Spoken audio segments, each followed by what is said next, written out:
कैसे हैं आप दोस्तों। आज हम जा रहे हैं गांव। वहाँ पर परिवार में एक फंक्शन है, एक बच्चे का जन्मदिन है, तो उसको अटेंड करना है और थोड़ा और भी काम है घर में। तो भैया अभी हम जन्मजय भाई के घर के पास आ गए हैं, उदय विहार।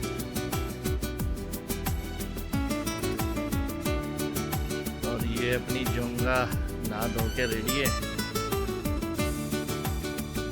आज तो भयंकर बादल हो रखा है भैया, भयंकर वाला बादल है।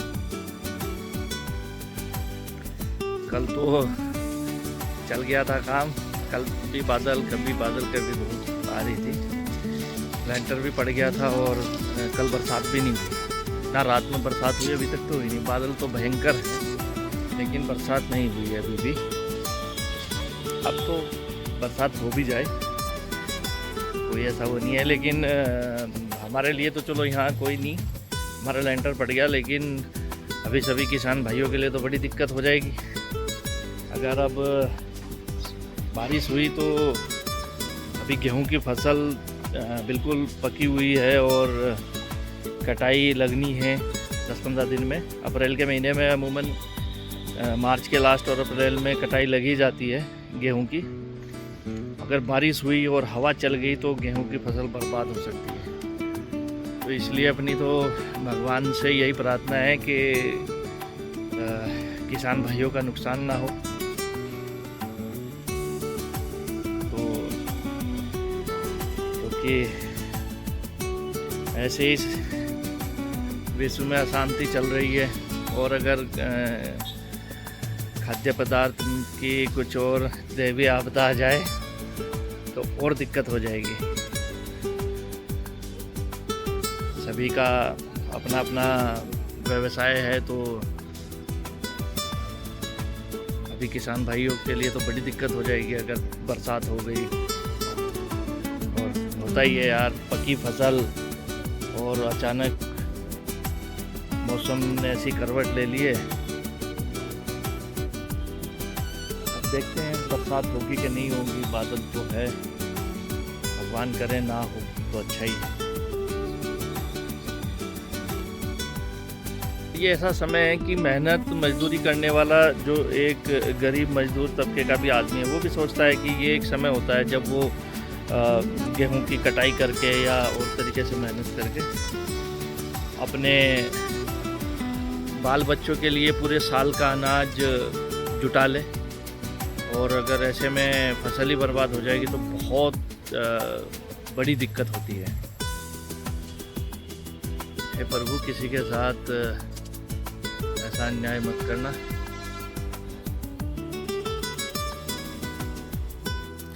दोस्तों अभी हम देहरादून से निकल गए हैं गांव के लिए और अभी हम मुब्बे वाला को क्रॉस कर रहे हैं।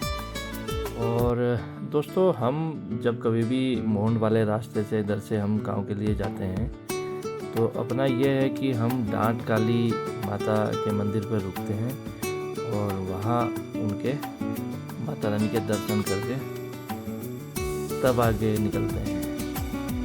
तो पहले तो अभी माता रानी के दर्शन करेंगे और फिर गांव के लिए निकलेंगे दोस्तों।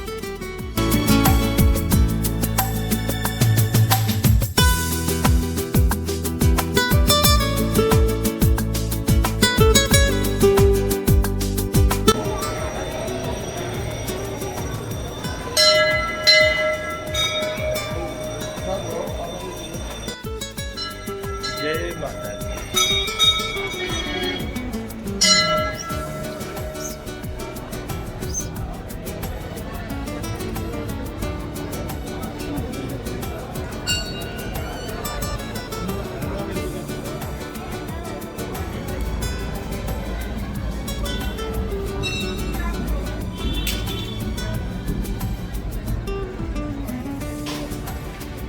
अभी हम आ गए हैं इकबालपुर जबरेड़ा मार्ग पर। और दोस्तों जैसे कि आप देख रहे होंगे कि यहाँ पर बारिश है और मुझे यही डर था कि यार बारिश ना हो नीचे में। अभी देखते हैं यहाँ कि अभी तो गेहूँ ठीक ही लग रहे हैं अगर और ज़्यादा बारिश पड़ी होगी तो फिर तो गेहूँ में दिक्कत ज़रूर हुई होगी। अब दोस्तों पहुंच गए हम जबरेड़ा, और ये हमारी शिक्षा यहीं पर हुई है इंटर तक की, और ये अपना होम टाउन लगता है। हमारे नज़दीकी जो कस्बा है वो हमारा जबरेड़ा लगता है हमारे गांव से।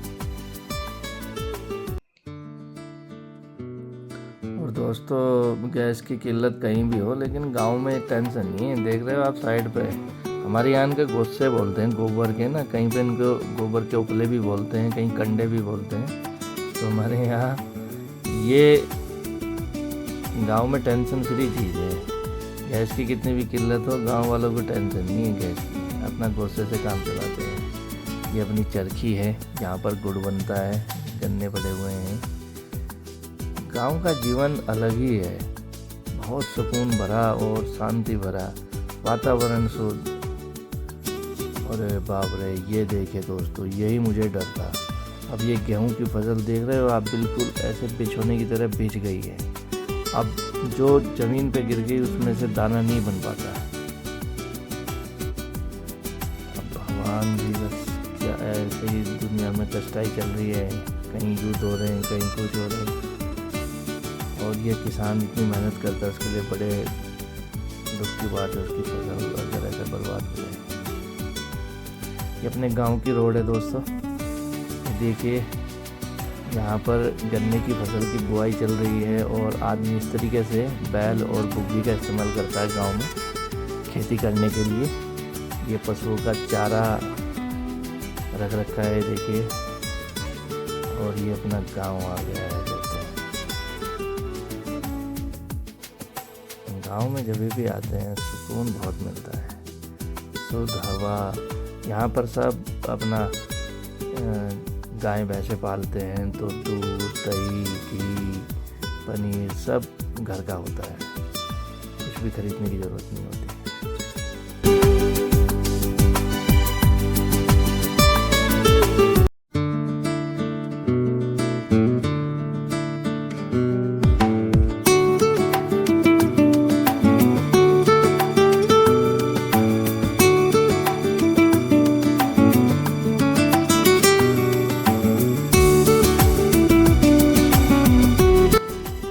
हमारे यहाँ पर टोकने की दाल, उड़द की दाल बनती है, और वो बहुत पसंद करते हैं उसे सभी खाने में।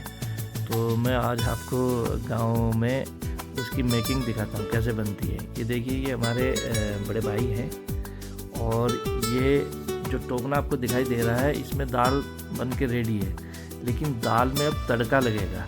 तो ये तड़के की विधि है। ऐसे जो कुम्हार के यहाँ से जो मिट्टी के जो ये बर्तन होते हैं इनको कसोरा बोलते हैं हमारे यहाँ पे। तो ये कसोरे रखे हुए हैं, इन्होंने 6 कसोरे रखे हुए हैं, और उसमें अलग अलग ये जो है मसाले डाल रहे हैं, लाल मिर्च और बहुत सी ये मसाले हैं 6, और इनको देसी घी में, अब ये देसी घी में पकेंगे, मसाले को किया जाएगा, रोस्ट किया जाएगा देसी घी में।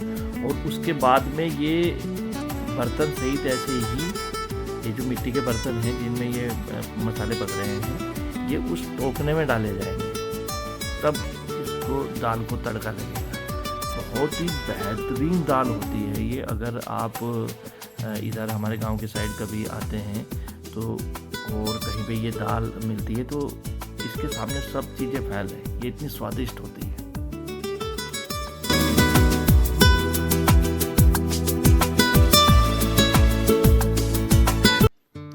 गांव का प्रोग्राम तो अब निपट गया है, और हम चल दिए हैं वापस देहरादून के लिए। तो पहले हम जन्मजय भाई के गांव जाएंगे, और फिर देहरादून के लिए जाएंगे। तो इस बार हम हरिद्वार से जाएंगे। तो हमारे गांव का ये दूसरी साइड है, यहाँ पर ये निकलता है लखनौता चौराहा। ये मंगलोर से देवबंद के लिए जो रोड जाती है, ये वो वाली रोड है। इसी पे जन्मजय भाई का गांव है। इस जगह जहाँ पर हम फिलहाल हैं, इस जगह को बोलते हैं लखनौता चौराहा। ये बीच में शिव मंदिर है, और ये चौराहा है। इस चौराहे की वजह से ही इसको लखनौता चौराहा बोला जाता है, क्योंकि जगह का नाम लखनौता है। और अब हम मंगलौर की साइड चल रहे हैं। ये जन्मजे के गांव में आ गए हैं, इनके खेत में। और जन्मजे भाई का भतीजा यहाँ पर बरसी काट रहा है पशुओं के लिए। ये हरा चारा होता है पशुओं के लिए। तो ज़रा हम भी कई साल के बाद आज हाथ आजमाएंगे कि हम भी किसानी भूल तो नहीं गए। और ये मैंने भी बरसी काट के दिखाई इसको। भले भाई हम कई साल से देहरादून में हैं, लेकिन पहले जैसे हम गांव में खेती करते थे तो आज भी है। हालांकि अब हमसे इतना काम नहीं होता खेती का, तो उसकी आदत नहीं रही। पर यह है कि भूले नहीं है, जानते हैं कि कैसे होती है।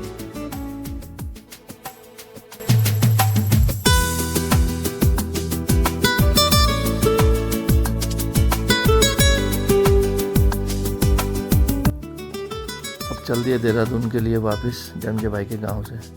और भैया ये देखिए आप, क्या भयानक बादल हो रखा है।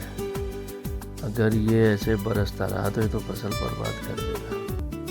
तो दोस्तों आज की वीडियो में इतना ही, और मिलते हैं आपसे अगली वीडियो में। तब तक के लिए बाय बाय।